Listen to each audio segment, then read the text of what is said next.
नमस्कार, मी करिश्मा. एलव्ही न्यूजच्या बातमीपत्रामध्ये आपल्या सगळ्या दर्शकांचे अगदी मनापासून स्वागत. आपण पाहत आहात एलव्ही न्यूज. आपल्या जिल्हा मध्यवर्ती बँकेचा मल्लेवाडी सारख्या एका लहान गावामध्ये आज शाखा उघडून प्रवेश करण्याचं काम जिल्हा मध्यवर्ती बँकेने केलंय. मला जिल्हा मध्यवर्ती बँकेचं अभिनंदन केलं पाहिजे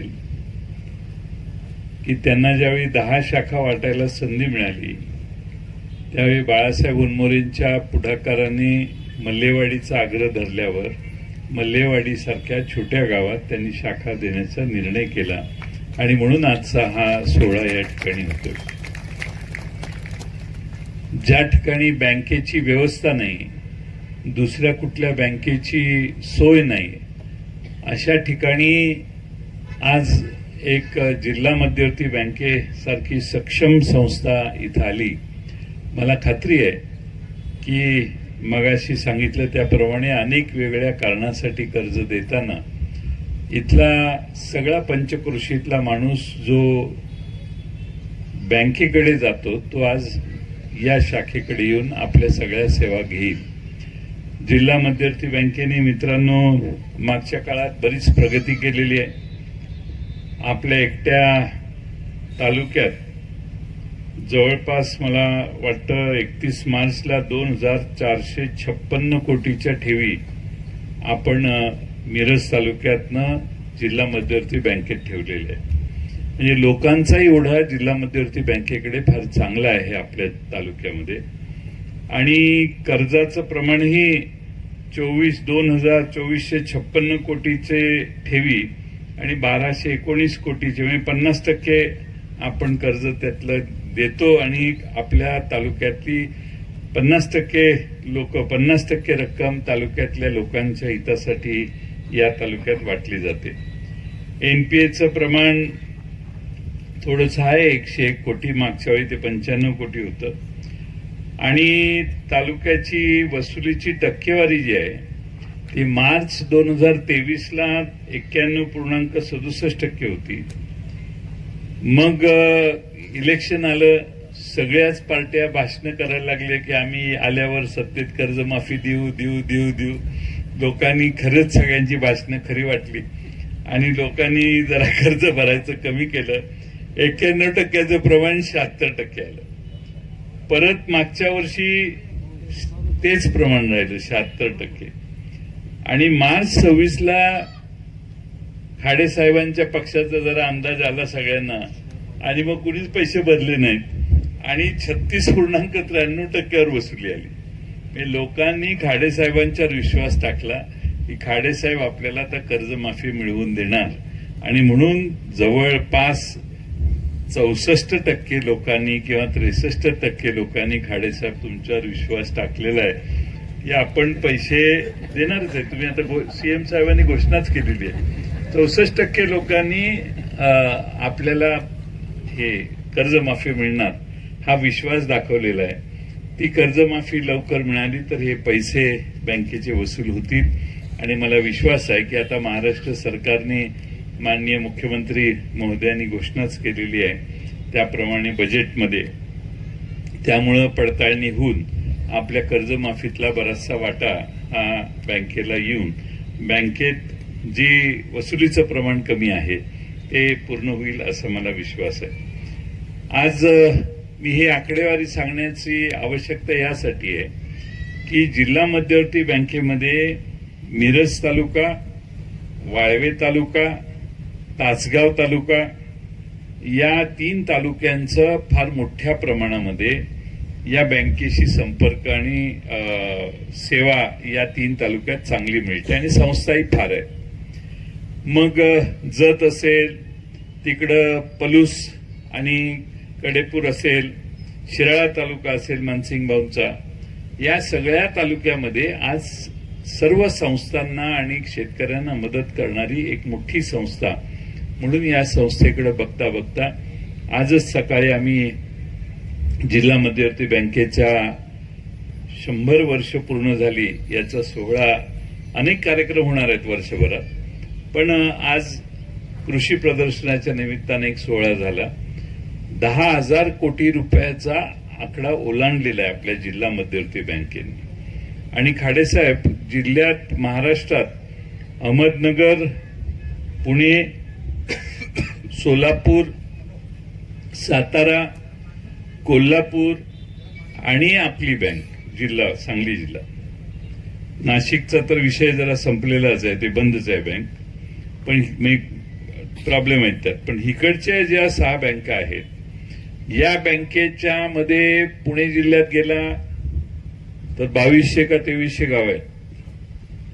तुम्ही सोलापूर जिल्ह्यात गेला, सातारा जिल्ह्यात गेला, नगर जिल्ह्यात गेला तरी एवढीच गाव आहेत. साताऱ्यात त्यातल्या त्यात कमी, पण सोलापूर, नगर, पुणे, त्यानंतर खालोखाल कोल्हापूर, मग सातारा आणि मग आपल्या बँकेचा नंबर संख्येत लागतो. क्षेत्रफळाने कमी असणारा जिल्हा, दुसऱ्या जिल्ह्यामध्ये 1400 आणि 1600 आणि 2200 गावं असताना आपल्या जिल्ह्यामध्ये फक्त 720-722 गावं असताना, शाखा कमी असताना, या जिल्ह्यातल्या ठेवी, या जिल्ह्यातले कर्ज, या जिल्ह्यातल्या वसुल्या, या जिल्ह्यातल्या एनपीएचं प्रमाण, हे सगळं जर काढलं तर या 6-7 जिल्ह्यात खाडेसाहेब टक्केवारीनं प्रमाण बघितलं तर मानसिंगराव नाईकांची बँक ही महाराष्ट्रात 1 नंबरची बँक आज झालेली आहे. एवढी उत्तम बँक मागच्या काळात चाललेली, आणि जनतेने देखील हा विश्वास या बँकेवर टाकलेला आहे. आणि म्हणून माझी आपणाला विनंती आहे की बाळासाहेब होनमोरेंनी एक मोठं काम गावात शाखा आणून केलं. या तालुक्यातले सगळे जिल्हा मध्यवर्ती बँकेचे जे संचालक आहेत, माननीय विशाल दादा असतील, मनोज बाबा असतील आणि अन्य जे कोणी संचालक आहेत, त्या सगळ्यांनी या प्रस्तावाला साथ दिली.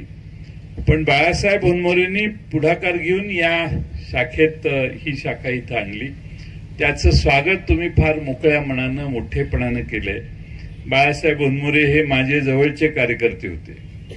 माझा प्रचंड विश्वास त्यांच्यावर होता, आणि त्यामुळं प्रत्येक वेळेला ही आरक्षित जागा आहे तरी बाळासाहेबांना द्यायची. हे आम्ही नवीन उमेदवारच हुडकायचो नाही, पण आता तुमच्या गडबडीमुळे आम्हाला तर नवीन उमेदवार हुडकायची पाळी आणताय का काय आम्हाला माहित नाही. कारण काय तर नियम 10 वर्षाचा झालेला आहे. नाहीतर आम्ही बाळासाहेबांना कंटिन्यू करू शकतो, पण नियमच 10 वर्षाचा झालाय. त्यामुळे 10 वर्ष ज्यांना झालेली आहेत त्या 10 वर्ष झालेल्या संचालकांना पुढे कंटिन्यू करता येणार नाही, असा एक नियम आहे. मी माननीय मुख्यमंत्री महोदयांना, मी आणि दिलीप वळसे पाटलांनी भेटून विनंती केली की हा नियम हा जिल्हा मध्यवर्ती बँकेंना लावू नका, कारण अनेक जिल्ह्यामध्ये काही ठराविक लोक ही पुन्हा पुन्हा निवडून येण्याची क्षमता असणारी आहेत. त्यांनी आम्हाला सांगितलं की काय मार्ग निघतोय का बघतो म्हणून. अजून काही निघाला नाही, त्याला 1-2 महिने झाले.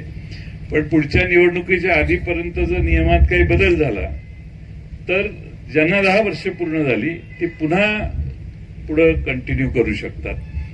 पण आजचा नियम असा आहे की 10 वर्षापेक्षा जास्त संचालकाने त्या पदावर राहू नये. आणि म्हणून या निमित्ताने या एका चांगल्या कार्यक्रमाला बाळासाहेबांनी आम्हा सगळ्यांना बोलवलं. बाळासाहेब कुठेही असलं तरी त्यांचं माझ्यावर प्रेम आहे. आता असा लय प्रॉब्लेम झालेला आहे की लय प्रेम करणारे पलीकडे तुमच्याकडे आलेले आहेत. माझ्याशी सगळे चांगले संबंध असणारे बरीच लोक, विशाल दादांचं काम केलेली लोक, अशी सगळी दुसरीकडे गेलेले आहेत. काय आमची ऑब्जेक्शन नाही, पण सगळ्यांची व्यक्तिगत जिव्हाळा, कारण सहकारात पक्ष आम्ही मानत नाही. पक्ष वगैरे ह्या सगळ्या गोष्टी बाजूला ठेवून आपण सहकारी संस्था आजपर्यंत स्वर्गीय वसंतराव दादा असताना पासून आपण चालवल्या. त्यामुळे पक्ष हा विषय या बँकेत कधीच आणलेला नाही, पुढेही आणणार नाही. पुढच्या वेळी आता निवडणूक आहेत, पुढच्या वेळेचं पॅनेल पण बघा कसं सर्व समावेशक असणार आहे आमचं. का तर बँकेसाठी जो युक्त आणि आवश्यक आणि योग्य आहे अशा सगळ्यांनी बँकेत येऊन काम करणं आवश्यक आहे. आज या निमित्तानं बाळासाहेब ओनमोरे यांनी आम्हाला अतिशय जिव्हाळ्याने इथं आग्रहानं बोलवलं. आग्रहानं बोलवून त्यांच्या पत्नी जिल्हा परिषदेच्या सदस्य झालेले आहेत, त्यांचंही मी मनपूर्वक अभिनंदन करतो. आपल्याकडून उभ्या राहिल्या असत्या तर आम्ही सभापतीपद देऊ शकलो असतो. आमच्या मोरेताई तिथं पलीकडे आहेत, पण काय करणार, तर शेवटी सगळ्याच गोष्टी होत नाहीत. पण त्या एवढ्या लहान गावात जिल्हा परिषदेचं सदस्य, इतक्या लहान गावात उमेदवारी देणं हेही तसं अवघड. पण तुमच्या पक्षाने ते केलं, त्या निवडून आल्या आणि त्यांनाही मी मनपूर्वक शुभेच्छा देतो. पण आमच्या विशालदादा लोकसभेचे उमेदवार असणार आहेत, पुढेही तेच असणार आहेत. त्यामुळे तुम्ही मागं लोकसभेला जे केलं तेच पुढच्या लोकसभेला करायचं, एवढं मात्र ठरवा. मला बोलवाल न बोलवाल, पण विरोधाचा भाग सोडून द्या. पण बाळासाहेब ओनमोरेंनी अतिशय जिव्हाळ्याने आम्हा सगळ्यांना बोलवलं. मी त्यांचं मनपूर्वक आभार मानतो. बाळासाहेबांनी काम 10 वर्षात बँकेत करत असताना मनमोकळेपणाने सर्वांना बरोबर घेऊन काम करण्याचं काम केलंय. आज तुम्ही आम्हा सर्व सोसायटीचे चेअरमन, सगळे सदस्य यांनी आमचं जिव्हाळ्याने स्वागत केलं. इथल्या ग्रामपंचायतीने केलं. सरपंच आणि त्यांचे सदस्य यांचेही मी मनपूर्वक आभार मानतो. तुमच्या निमित्ताने एक कौतुकानं सांगितलं पाहिजे, हा रस्ता मी बघितला आणि मी आमदार साहेबांचं अभिनंदन केलं. खरंच चांगला रस्ता केला. म्हणजे टाकाला जाऊन मोगाट दळवणं बरोबर नाही, चांगलं काम केलेलं आहे. आणि त्यामुळे लवकर आलो. बाळासाहेब ओनमोरे सांगायचे 5 मिनिटात मिरज सोडली की 5 मिनिटात इथे येते, असं माझ्या पीएशी बोलायचे. मी म्हटलं बाळासाहेबांचं राहू दे, 15-20 मिनिटं 25 मिनिटं लागतील. पण मी रस्ता जसा बघत आलो तेवढा स्पीडनं आम्ही इथं पोचलो की फार कमी वेळात माणूस आता मिरजेपासून इथं येतोय. आणि त्यामुळं एका चांगल्या रस्त्याचं देखील दर्शन या निमित्तानं झालं. खाडेसाहेब, आपण या कार्यक्रमाला अध्यक्ष म्हणून आलात. आपण पालकमंत्री देखील या जिल्ह्याचं असताना आम्हा सगळ्यांना योग्य न्याय दिलेला आहे. कधी अन्याय केलेला नाही. झालाच असेल अन्याय तर आमच्याकडून झाला असेल, पण तुमच्याकडून काय झालेलं नाही. पण खाडेसाहेब या कार्यक्रमाला आले, याबद्दल त्यांचं मी मनपूर्वक आभार मानतो. सगळ्या मल्लेवाडीच्या आणि पंचक्रोशीतल्या सगळे मान्यवर कार्यकर्ते इथं आलेत, त्यांचेही आभार मानतो आणि माझे 2 शब्द संपवतो. धन्यवाद. चालू घडामोडींचे अपडेट्स जाणून घेण्यासाठी आपल्या एलव्ही न्यूज चॅनलला सबस्क्राईब जरूर करा, लाईक करा, शेअर करा व कमेंट देखील करा. बेल आयकॉनवर प्रेस करा व नोटिफिकेशन्स मिळवा. पाहत रहा फक्त एलव्ही न्यूज. मुख्य संपादक विलास उत्तम लोखंडे.